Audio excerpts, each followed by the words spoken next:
big day for democracy. The reason why is coming up in today's edition of CNN Student News. Hi everyone, I'm Carl Azuz. We start in Washington, where the release of a new proposal is giving a boost to the debate over health care reform. Senator Max Baucus, who heads up the Senate Finance Committee, unveiled a long-awaited plan yesterday after months of negotiations. Check out some of the details. It would cost $856 billion over 10 years. And it would require that every American have insurance coverage by the year 2013. It does not include a government-run insurance program, the so-called public option. Instead, it focuses on the idea of healthcare cooperatives, which would give coverage to members.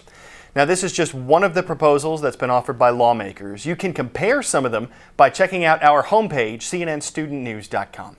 Senator Baucus thinks his proposal does have the best shot at getting passed. No Republican has offered his or her support at this moment, but I think by the time we get to final passage in this committee, you'll find Republican support. That might be a challenge. House Minority Leader John Boehner said the proposal, quote, is the wrong prescription during these tough economic times. Some Democrats are split on the plan as well. One said the proposal takes real steps to bring down the cost of health care, but another argued that any plan that doesn't include the public option would be considered, quote, dead on arrival. Your voices now. Last week, we asked you after the president's health care speech and the Republican response to weigh in on this debate. Kirby believes that public health care should be as much a right for every citizen as education and the ability to vote. But Brittany writes that the money for reform will be coming out of people's taxes, and in the end, that means we're the ones paying for everyone else's health care. From Steve, many Americans don't have the money to pay for good health insurance. President Obama's address gave Americans an idea of how a government health plan could help alleviate the stress of dealing with insurance companies. From Nicole, there are people out there that don't work and don't care if they have any health care. Making the hardworking middle-class people pay taxes to cover those people just isn't fair. Strong comments all around, y'all. Is this legit? Japan's prime minister is usually determined by the country's parliamentary elections. This one's true. Japan's constitution requires that the prime minister be in charge of the majority group in parliament. And since a recent election changed which party is in power, the country has a new prime minister, Yukio Hatoyama, whose Democratic Party of Japan claimed a huge victory in last month's vote. This win marks the first time in nearly half a century that control of Japan's government is changing hands. Hatoyama, who was officially named prime minister yesterday, promised change during his campaign. He says he knows he's taking on an immense responsibility. Japan's economy is coming out of its worst recession in decades. Well, heading to Afghanistan, where current President Hamid Karzai appears to have won more than 54% of the vote in last month's presidential election. We say appears because while the votes have been counted, they haven't been certified, and that means the results are not official. The Afghan Electoral Complaints Commission threw out 200,000 votes, and an outside group of observers says more than 1 million others, most of which are for Karzai, are suspicious. Karzai has criticized the outside group for making the announcement. He says it's not their responsibility to address electoral complaints. Well, from votes to vaccines, we've reported on the government's efforts to produce one for the H1N1 virus, and this week's news that it should be ready sooner than expected. However, the U.S. isn't the only country preparing to fight a potential outbreak. A lab in China is already developing doses of the H1N1 vaccine. Emily Chang takes us through the process. This is Sinovac headquarters, the first company in the world to successfully complete clinical trials for an H1N1 vaccine. They've taken our temperatures, we've been asked to wear these lab coats and shoe covers, and we're going to go into the production line and see exactly how this vaccine is made.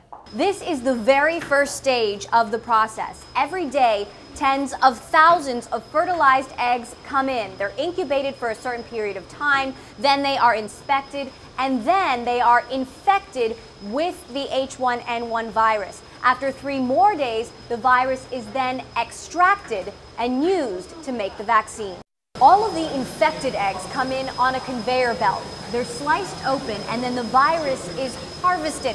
The virus is then rendered inactive and stored for the next part of the process. Inside all these jugs is the H1N1 virus.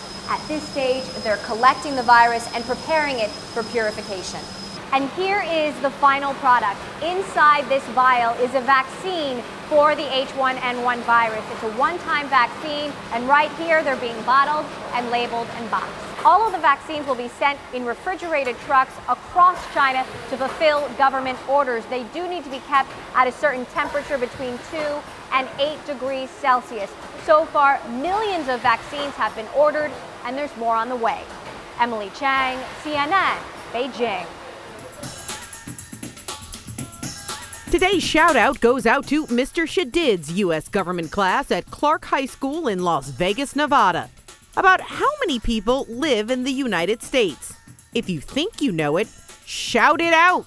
Is it 276 million, 307 million, 368 million, 412 million? You've got 3 seconds. Go.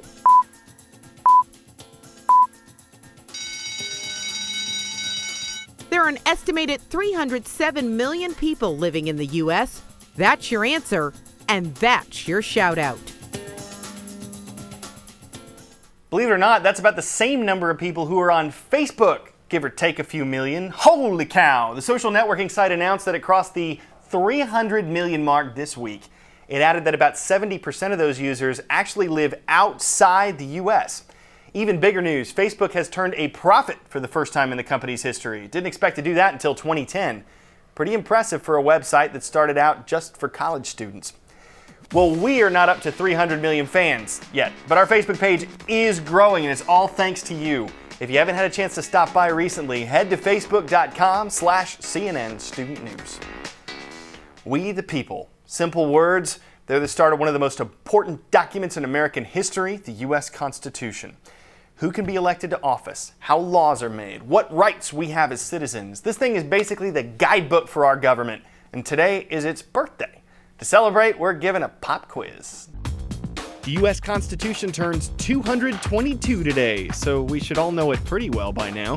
Let's find out just how well. First up, which part of the U.S. Constitution gives all lawmaking powers to Congress? Article 2, Section 1, the Second Amendment, Article 1, Section 1, or the 10th Amendment? It's the first section of the first article that gives legislative powers to Congress and establishes the Senate and House of Representatives. Here's another shot. What's the minimum age of the U.S. president? 21, 26, 30, or 35? Article 2, Section 1 says you've got to be at least 35 years old.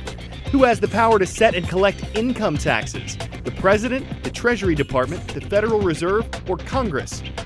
It was the 16th Amendment that gave Congress the power to tax, though those taxes were a lot less when that amendment was ratified than they are today. When does the Constitution say that court judges will hold their offices after working as lawyers, during good behavior, while in good health, or in even-numbered years? Article 3, Section 1 says that court judges shall hold their offices during good behavior. Okay, last one. Which of these phrases doesn't actually appear in the Bill of Rights?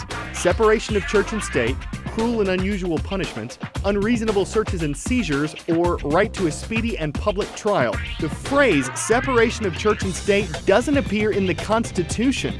It was how Thomas Jefferson described the First Amendment. That completes your Constitution quiz. But it doesn't complete our coverage. Head to CNNStudentNews.com to check out our Constitution Day learning activity. It's great, you'll love it. Finally today, go fly a kite. That's what these guys did. It was part of an attempt to break a world record last week. The event was open to all ages, obviously. Organizers say more than 2,500 people showed up to help set the new mark for the most kites in the air at a time.